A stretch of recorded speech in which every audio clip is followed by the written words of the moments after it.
Cheers to our fine republic on this Election Tuesday retail trading team. I'm here on a water break to bring you your routine debrief. We're going to start the day by reviewing my results.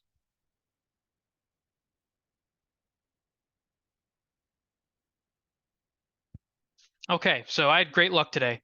I had a stop out on the call side, which was a perfectly fine stop out. My assumption was pivot chop, so I took a devised signal that obviously did not work out. We had that nice melt up that stopped me out at the standard 3x. So despite that, I was able to bring in $2,800 on the day.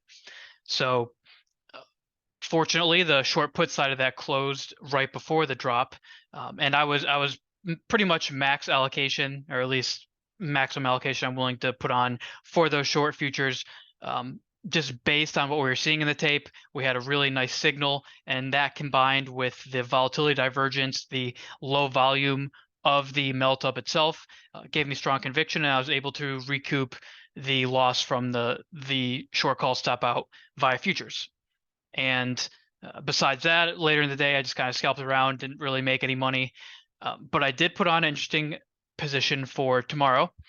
We'll see how that works out. But long story short, if the NASDAQ goes down and touches 10,811, and then we reverse and the ES closes above 3,900, it's going to be a great day. So we'll see if that trade works out, just having some fun.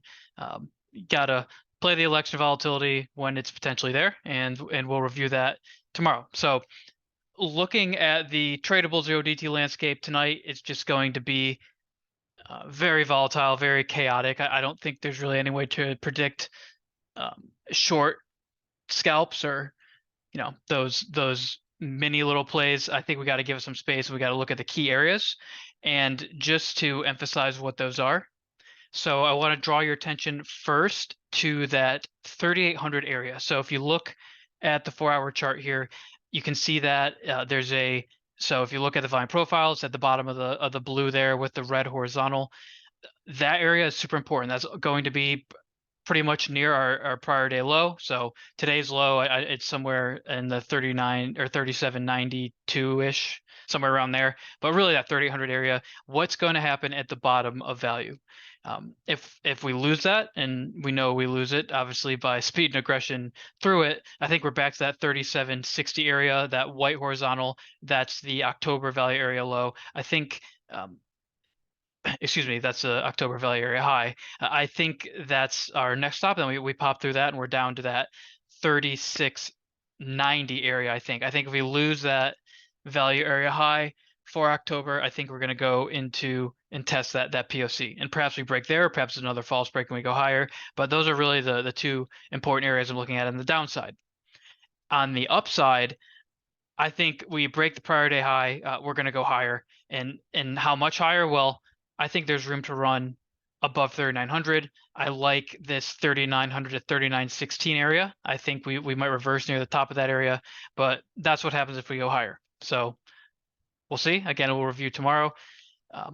But those are, I think, the major levels to look at tonight. So if we want to get a little more granular, we'll look at our chessboard.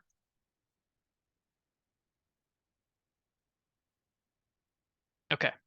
So again, you see those key areas reflected. If you're just looking for potential supports on the way down, I think that we watch these naked POCs. So 3788, 3739, and then on the far downside, that 3701, and perhaps lower beyond that demand zone.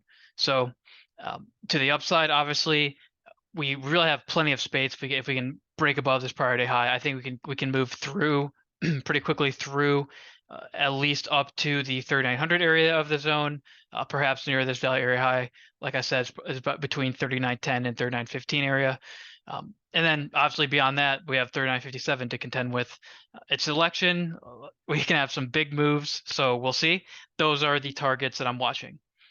And in terms of just gauging the seriousness of these moves, again, we have volatility still trending down. We had a nice little run today for the bears, but big picture, we're still trending down.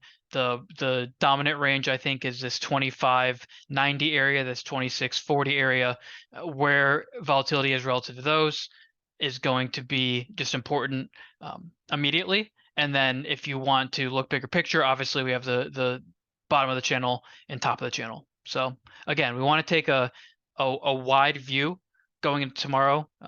If you're playing tonight, some of my friends like to play the overnight and may not even sleep in the overnight. If you're one of those, pay attention to what we talked about perhaps.